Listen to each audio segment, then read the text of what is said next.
If you're watching this, you've probably seen my recent debate with James White and Jeff Durbin of Apologia Studios. After seeing them post content about my TikTok for over a few weeks, I decided to reach out on Instagram about a week ago and say, hey, instead of talking about me, instead of talking past me, why don't you talk to me? And to my surprise, Jeff Durbin reached out and invited me to come on the show and to talk with him and James White and discuss the areas that we disagree.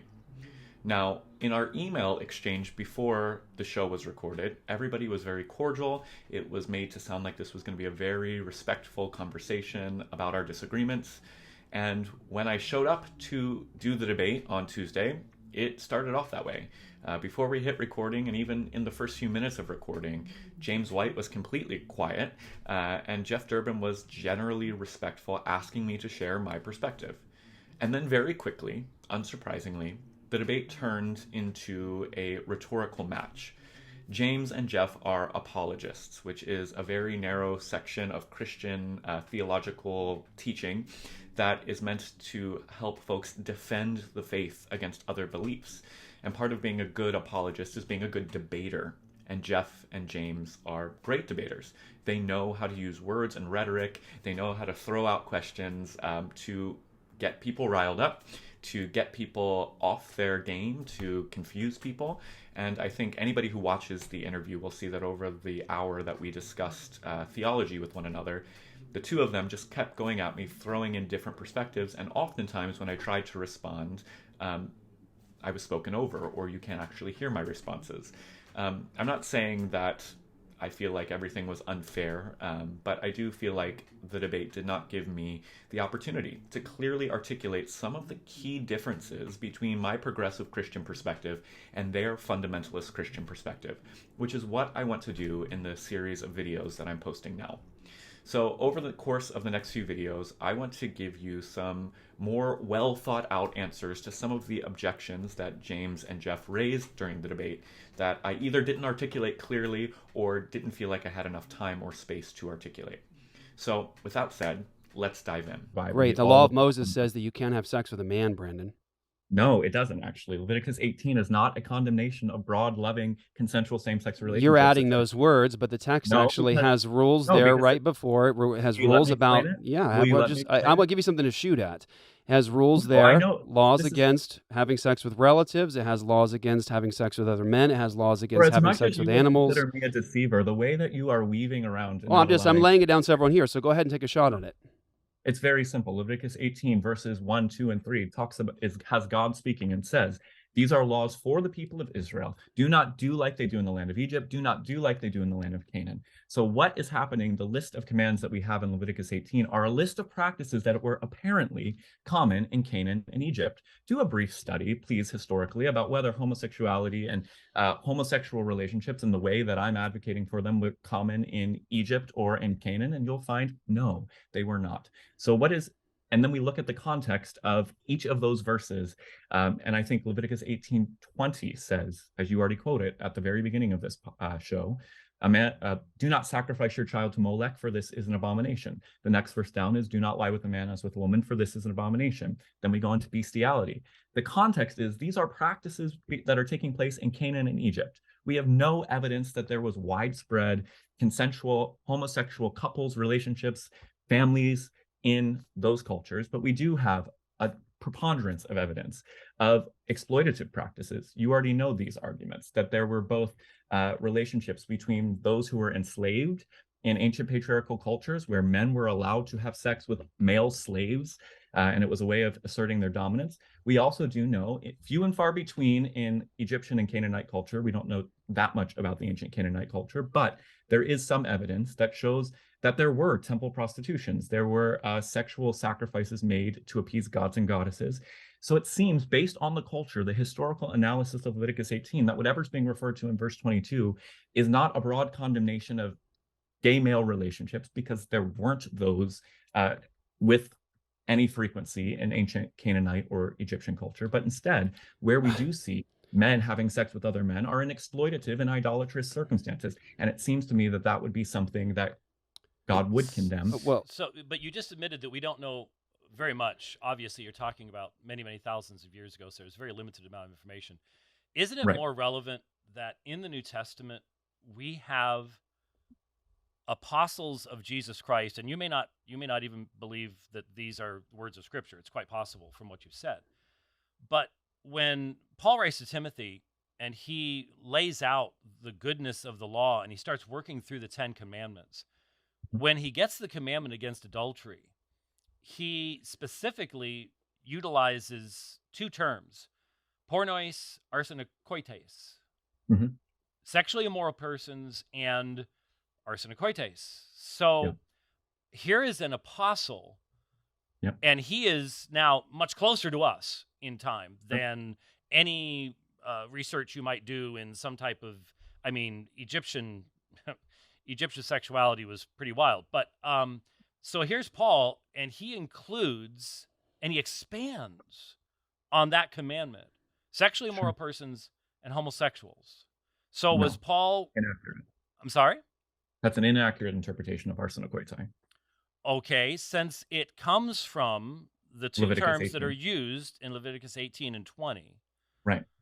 And Paul may be the first one to use it. There's one other possible text that it's disputable, but maybe he borrowed it from a Jewish source or something like that.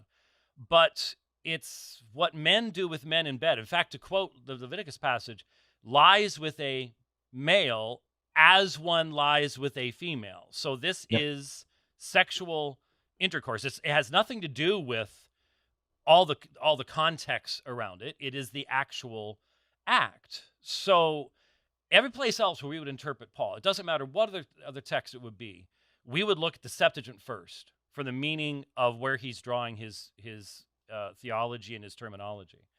So how do you get to something other than what men do with men in bed from Leviticus 18 and 20 as interpreted by the Apostle Paul?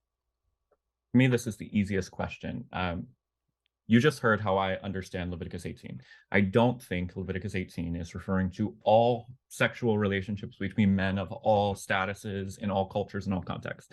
I believe it's referring to practices in Canaan and Egypt, and that the prohibitions in Leviticus 18 are primarily ritual and cultural, not primarily ethical. So we have a list of things that debatably there are things in Leviticus 18 that some people would consider immoral, some might not consider ethically immoral. Paul quotes back to Leviticus 18, despite the fact that there are over about 16, give or take, words in Koine Greek that refer to a variety of homosexual relationships, homosexual sex, because it was much more prevalent in the Greco-Roman world. Paul uses none of the words that his hearers would have readily understood as homosexual relationships. Instead, he harkens back to Leviticus 18 to say, I'm condemning a very specific, unique practice that's taking place that points back to Leviticus 18, not a common practice where there's a ton of other words that he could have used. I don't understand how folks with your view get around the fact that Paul is trying to speak to the broadest audience possible, and he never uses the words that the audience on this issue, doesn't use the words that his audience would have understood to be homosexual. One of the other biggest places of contention in my debate with James White and Jeff Durbin was when it came to our interpretation of Leviticus 18:22. A verse that says, "A man shall not lie with a man as with a woman, for this is an abomination." Jeff and James argue that that verse is clear and unambiguous in its condemnation of all gay sex, universally. To their surprise, I said that if you take that verse out of its literary and cultural context and read those words in Greek, Hebrew, and English, it does seem clear. It does seem to be a prohibition of all gay sex. But I also made the point that to rip a text out of its literary and cultural context is bad hermeneutics. I argued that many evangelicals like James and Jeff do this often. They zero in on individual words to exegete the text based on what each individual word means and think that's solid hermeneutics. But looking at individual words to uncover their meaning is only one part of solid biblical interpretation. If you do not also do the work to understand the cultural background, the beliefs, the assumptions of the world that the text comes from, you're more often than not going to come to a deficient or faulty understanding of what the text is trying to communicate. As someone who values the Bible and takes seriously my study of the Bible, I've done the work, specifically on these verses and on this topic. It was obvious that neither James nor Jeff has done the same. They could quote the verse in Greek and Hebrew, but knew nothing of ancient Egyptian or Canaanite cultures that the text was speaking about, and completely disregarded the literary context of the book of Leviticus. This is not a code of morality for all of humanity, but rather Leviticus is a cultural and ritual code for the Jewish people only, and it was meant to preserve their religion and their culture from the influence of the surrounding religions, cultures, and nations. As such, most of the commands in Leviticus are referring to very specific practices that were taking place in the ancient world, or very particular religious codes that the Jewish people at the time were called to adhere to, that do not rise to the standard of universally ethical or moral. This doesn't mean that some of the laws in Leviticus are not meant to be ethical standards. Some certainly are. This doesn't mean that there aren't principles in Leviticus that are good standards for us to hold to this day. There certainly are. But those are the exceptions, not the rule. This book was never written to be a universal law code. It was never meant for universal adherence. The authors of Leviticus did not think they were writing a law code that would be upheld by billions of people, non-Jewish people, around the world. That's not the intention of what they were writing. So when it comes to Leviticus 18, the context is clear in the passage itself. This is a list of cultural and religious commands given to the people of Israel directly, meant to distinguish them from the Canaanites and the Egyptian. That's what verses 1 through 3 says. Then what follows is a long list of commands, some dealing with incest, some dealing with child sacrifice, some dealing with bestiality, some dealing with same-sex sex. The first question we must ask about these commands is, what is the context that these things were taking place in ancient Egypt and ancient Canaan? Apparently, in ancient Egypt and in Canaan, incest was common, or at least permissible. Apparently, in ancient Egypt and Canaan, some people engaged in child sacrifices to deities. Apparently, in ancient Egypt and Canaan, some people engaged in sex with animals. And apparently, in ancient Canaan and Egypt, some people engaged in same-sex sex. There is little evidence of same-sex sexual relationships that they were widespread in either ancient Egypt or Canaan. There is some evidence that same-sex relationships were known in Egypt.